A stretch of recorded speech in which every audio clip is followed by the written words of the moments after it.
7 seni bela diri yang paling efektif untuk pertarungan jalanan. Sebenarnya tidak mudah untuk membuat daftar 7 seni bela diri yang paling efektif di jalanan. Setelah saya tanya-tanya sama yang Google, beliau memberikan banyak informasi mengenai berbagai jenis bela diri, sejarahnya, filosofinya, teknik-teknik yang digunakan, dan tokoh-tokoh di masing bela diri tersebut dengan cerita turun-temurun tentang kehebatan mereka yang luar biasa, dan ada juga yang memiliki catatan rekor bertanding yang mengagumkan. Yang pertama adalah tinju. Alasan saya memasukkan tinju sebagai bela diri yang paling efektif di jalanan karena teknik bertarungnya yang sangat simpel dan termasuk yang paling sederhana dibandingkan ilmu bela diri lainnya. Tinju yang sekarang ini kita kenal memiliki sejarah panjang. Ia diyakini berasal dari Yunani, Romawi, dan Mesir pada ratusan hingga ribuan tahun yang lalu. Sejarah tinju pada masa lalu bisa dibilang kelam karena pertandingannya menggunakan sarung tinju yang di dalamnya terdapat besi atau benda keras lainnya. Tujuannya agar ketika memukul lawan maka dapat berakibat fatal hingga berujung kematian. Dalam tinju tidak terdapat jurus yang macam-macam. Yang diperlukan adalah perbanyak latihan fisik setiap hari untuk membentuk stamina prima dan daya tahan tubuh agar tahan terhadap pukulan dan tendangan lawan. Perbanyak latihan pukulan agar kita dapat memaksimalkan kekuatan pukulan. Tujuannya biar bisa merobohkan lawan sekali tonjok, dan perbanyak latihan sparring untuk melatih mental dan pengalaman bertarung.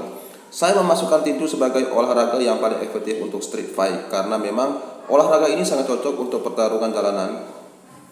Bicara masalah teknik, tinju sangat simpel dan menekankan kecepatan dan kekuatan pukulan di daerah vital lawan, sehingga kekuatan dan kecepatan pukulan serta endurance yang prima seringkali cuma dibutuhkan 1 atau 2 pukulan yang berkecepatan tinggi dan kekuatan penuh untuk merobohkan lawan. Itu artinya cuma butuh beberapa detik saja untuk merobohkan lawan. Dalam sejarah, bela diri tinju memiliki legenda tinju yang sangat tangguh. Ia bernama Diogenes asal Yunani. Konon ia telah bertanding sebanyak 1406 kali selama hidupnya dan dikenal sebagai juara olimpiade di cabang tinju pada tahun 450 sebelum Masehi. Yang kedua adalah Muay Thai. Muay Thai atau Thai boxing berkembang sekitar 1000 tahun yang lalu di Thailand, dan kini ia telah menjelma menjadi olahraga nasional bangsa Thailand. Asal mula seni bela diri ini bernama Krabi Krabong pada masa pemerintahan Raja Prah Chao Sua pada tahun 1702 yang dikenal dengan Tiger King.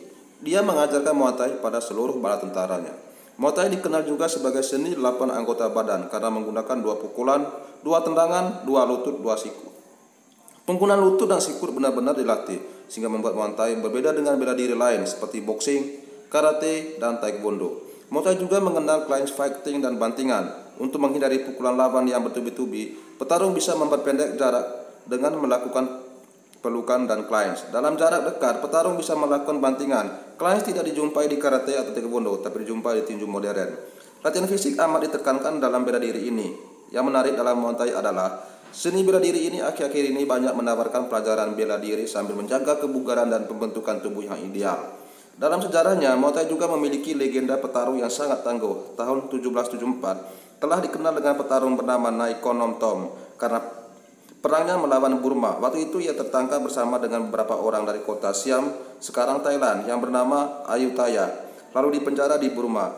Naikon Nom Tom adalah petarung hebat pada masanya. Ia mewakili teman-temannya dalam sebuah kontes pertarungan yang diadakan Raja Mangra. Tanpa halangan, ia pun berhasil mengalahkan 10 petarung terbaik Burma sekaligus dengan tangan kosong. Setelah itu, Raja memberikan kebebasan sebagai hadiahnya dan ia pun kembali ke Ayutthaya sebagai seorang pahlawan. Yang ketiga adalah sistema, sebuah bela diri yang wajib dimasukkan ke dalam daftar menurut saya. Sistema jenis bela diri asal Rusia dan seringkali disebut sebagai bela diri wajib yang dipakai oleh Spetsnaz atau unit pasukan khusus Rusia. Melalui penerapan titik tekanan, pemukulan, dan terapan senjata. Dari uraiannya terdengar sangat militer, namun saat ini sudah ada sistema yang disesuaikan untuk kepentingan warga sipil. Alasan saya memasukkan sistema di daftar ini karena hingga saat ini sistema dianggap sebagai salah satu bela diri street fight paling efektif dan efisien di dunia. Sistema bahkan tidak hanya pertarungan jalanan, namun juga pertarungan dengan tangan kosong di medan perang. Sistema adalah bela diri yang didesain untuk dapat adaptif dan praktikal di jalanan. Teknik bertarung sistema meliputi pertarungan tangan kosong, cara merenggut lawan, pertarungan pisau dan menembak. Pelatihan meliputi keterampilan dan latihan berpasangan tanpa bentuk jurus tertentu, mirip filosofi Jeet Kune Do. Latihan difokuskan pada pengendalian 6 ruas tubuh, siku, leher, lutut, pinggang, sendi, dan bahu. Yang kelima adalah Jeet Kune Do. Dosa rasanya bila tidak masukkan jenis bela diri ciptaan Bruce Lee ini ke dalam daftar saya. Saya memasukkan ke dalam daftar karena Bruce Lee memang sengaja menciptakan JKD untuk tujuan pertarungan yang sungguhnya, sebuah pertarungan jalanan. Sehingga dalam JKD, Bruce Lee menekankan efektivitas dan efisiensi pertarungan daripada sport ataupun seni. Sebenarnya bisa disebut seni juga, seni merobohkan lawan dalam hitungan detik lebih tepatnya. JKD merupakan gabungan dari berbagai macam seni bela diri klasik yang diramu dengan filosofi pertarungan khas Bruce Lee, antara lain serangan non-telegrafik, non-klasik, pola serangan ala SDA, ABC, ABD, dan semacamnya. Selain itu, JKD adalah MMA modern pertama yang ada setahu saya, karena praktisi JKD harus mampu bertarung secara stand up, clinch, dan ground. Bruce Lee sendiri juga dikenal sebagai bapak MMA. Dalam Kantonis, Jeet berarti menahan, Kuno berarti pukulan, yang berarti Jeet Kune Do adalah cara untuk mengintercept serangan. Walaupun Bruce Lee pada awalnya adalah petarung dengan gaya Wing Chun dan belajar langsung dari sang legenda Ip Man, dalam pengalaman bertarungnya yang tidak terhitung, Bruce Lee menyimpulkan bahwa pertarungan jalanan itu seringkali spontan dan tidak terikat pada gaya tertentu, dan bela diri sebaiknya hanya bereaksi terhadap serangan.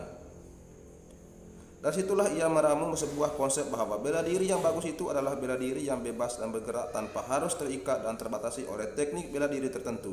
Oleh karenanya, para praktisi JKD dituntut untuk sangat fleksibel dalam teknik. Bruce Lee menyebut bela diri ciptaannya ini sebagai bela diri tanpa bentuk.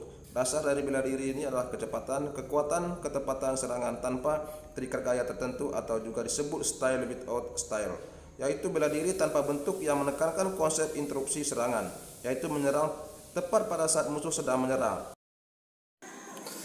Yang keenam adalah silat. Yang protes pasti banyak, walaupun yang mendukung juga tidak sedikit. Namun rasanya, saya nggak bakalan keliru memasukkan seni bela diri asli Indonesia ke dalam daftar.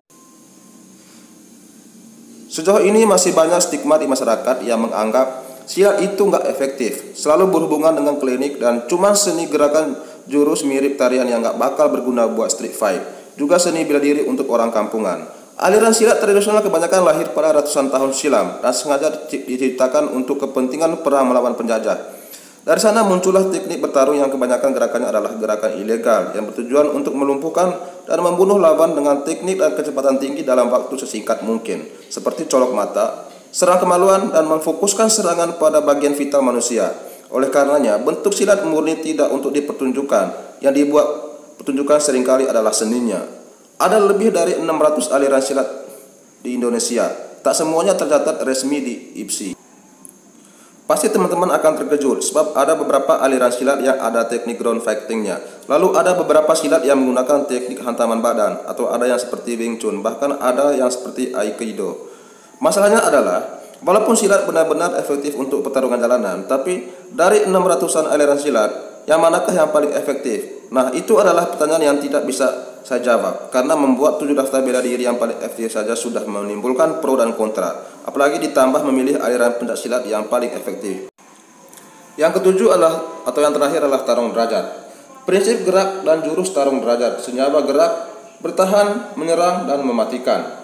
Prinsip gerak dan jurus yang terdapat dalam seni olahraga bela diri tarung derajat merupakan pengembangan dari potensi yang dimiliki manusia, karena manusia diciptakan sebagai makhluk yang paling sempurna. Dasar dari gerakan dan jurus tarung derajat adalah refleks, naluri, insting. Sesuai dengan latar belakang penciptaan, seluruh gerak dan jurus dalam tarung derajat terbentuk dalam kaidah praktis, efektif, realistis, dan rasional. Dalam pengembangan jurus, tarung derajat membentuk seluruh tubuh menjadi senjata, dan segala sesuatu yang terdapat di lingkungan sekitarnya adalah juga senjata. Semua ini membentuk tarung derajat menjadi suatu seni keperkasaan diri, reaksi cepat yang mempelajari dan melatih teknik, taktik dan strategi pergerakan tangan, kaki, kepala, serta anggota tubuh lainnya secara praktis dan efektif dalam pola dan membentuk latihan bertahan menyerang dengan kemampuan otot, otak, dan nurani. 5 unsur daya gerak khas dalam tarung derajat yaitu kekuatan, kecepatan, ketepatan, keberanian, dan keuletan. Seluruh gerakan merupakan senjata teknik bertahan menyerang mematikan. Setiap gerakan dan jurus terong derajat merupakan senyawa gerak reaksi dari suatu aksi. Posisi pertama atau posisi dasar adalah pertahanan dan ketahanan diri. Posisi bukan pertahanan pasif, tapi sekaligus merupakan posisi dasar menyerang.